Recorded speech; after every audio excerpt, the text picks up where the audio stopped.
Graça e paz, é um novo dia. Meu nome é Juliano Nascimento e este é o nosso Devocional Kairos. E o tema de hoje é: ore, não desanime, seja perseverante. Parte 3.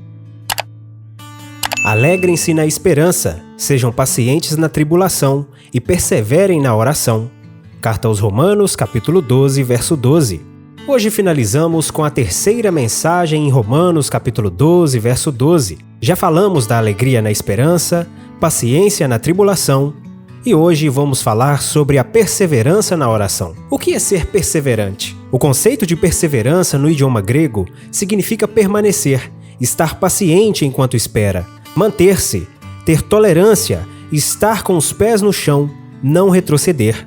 É focar no alvo e suportar os desafios passageiros. É um ato de fé. O conselho de Paulo, o apóstolo, é: perseverem na oração, ou seja, continuem orando frequentemente. Não desista de orar. Lembro-me que enquanto falava sobre oração em uma das aulas da Escola Bíblica Dominical, testemunhei aos irmãos a dificuldade que eu vivia há um tempo atrás. Quando chegavam as dificuldades e desafios, minha atitude era de resolver do meu jeito e só depois orar. Comecei a mudar e aplicar a oração como primeiro recurso. Imagine, mudanças aconteceram. Aprendi então que a oração é prioridade, deve ser contínua em nossa vida. A oração não é para de vez em quando, e sim deve ser prática constante. A perseverança vem à medida em que o cristão pratica a oração. É semelhante a começar um exercício de musculação.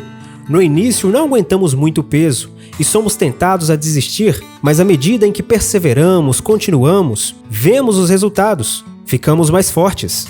Ouça o que Paulo diz em 2 Coríntios capítulo 4, versos 16 a 18. Por isso não desanimamos.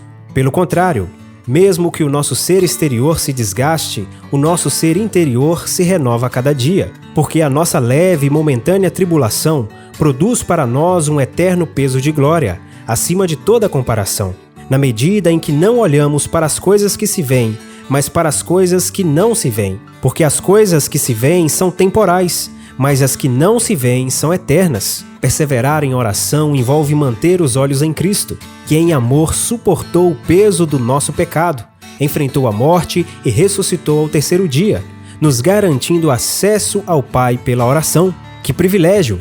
Podemos falar com o Senhor 24 horas por dia. Um pleno acesso ao trono da graça Jesus garantiu aos que creem. Nós necessitamos da oração. Observe na Bíblia como o Senhor Jesus nos deixou o exemplo. Constantemente orava ao Pai. Assim também devemos fazer. Não desista por causa dos momentos difíceis. Eles fazem parte da vida cristã. O Senhor Jesus nos alertou sobre isso quando disse: "No mundo tereis aflições, mas tende bom ânimo, eu venci o mundo." João capítulo 16, verso 33. Tudo deve ser levado a Deus em oração, como está escrito em Filipenses capítulo 4, verso 6. Não fiquem preocupados com coisa alguma, mas em tudo sejam conhecidos diante de Deus os pedidos de vocês pela oração e pela súplica com ações de graças. Para finalizar, deixo a conhecida parábola do juiz iníquo, Lucas capítulo 18, verso 1 a 8. Jesus lhes contou uma parábola para mostrar que deviam orar sempre e nunca desanimar. Em certa cidade havia um juiz que não temia a Deus nem respeitava ninguém. Havia também naquela mesma cidade uma viúva que sempre o procurava dizendo: "Julgue a minha causa contra o meu adversário." Por algum tempo, ele não a quis atender, mas depois pensou assim: "É bem verdade que eu não temo a Deus nem respeito a ninguém. Porém, como esta viúva fica me incomodando, vou julgar a sua causa para não acontecer que por fim venha molestar-me." Então o Senhor disse: "Ouçam bem o que diz este juiz iníquo. Será que Deus não fará justiça aos seus escolhidos que a Ele clamam dia e noite, embora pareça demorado em defendê-los? Digo a vocês que depressa lhes fará justiça. Contudo, quando o Filho do Homem vier, será que ainda encontrará fé sobre a terra?" Meu irmão e minha irmã, o quanto você tem orado a Deus? Persevere, não desista.